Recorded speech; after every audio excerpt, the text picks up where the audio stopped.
I grab the end. So you never handle the needle with your Well, fingers? you can, but it's less sterile. I'm going to do it right now. Okay. All the way through. I pull it all the way through until I leave an inch or two remaining. Now I'm going to tie the knot. The way I'm going to tie the knot is I'm going to keep a hold of this needle, but I'm going to grab the thread closer to the wound. And take my instrument, and I'm going to wrap this thread 2 times, 1, 2, around my instrument. See what I just did? Mm-hmm. I'm going to open my instrument up, grab the tail end, and pull the tail end through the loops. And Excellent. we have a knot. Okay, so I made 2 loops. That's called a surgeon's throw. It's tighter than a 1 loop. Generally, you want 4 or 5 total loops per stitch. Okay, so what most people do is a double loop on the first one and then 2 single loops. So what they did is they throw a surgeon's knot, the double loop, and then a square knot on top of it for you Boy Scouts.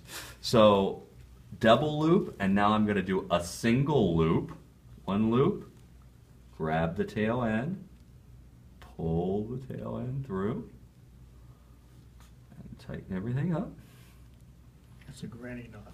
Well, not yet, not yet. It'll be a square knot when I'm done. The second loop I make, I'm going to do the opposite direction so that I don't get a granny knot and I get a square knot.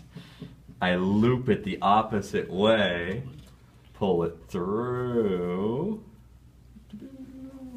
and tighten it up.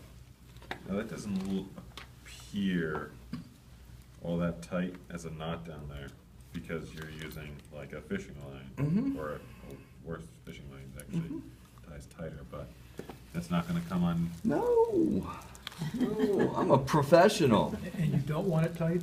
You want it tight enough to get a slight Yeah, raise, but so not strangled tight.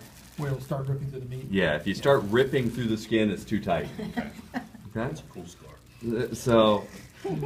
So on this wound, if I look at this wound like that, I put this stitch kind of in the middle. If I can line it up and do the rest with steri strips, I might just close that with 1 stitch. I could probably close it with 1 more on either side to be sure with the stitches.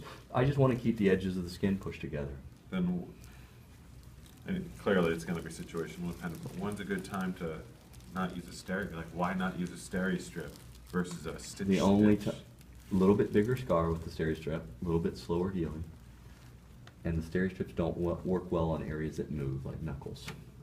Otherwise, use a steri strip. Okay.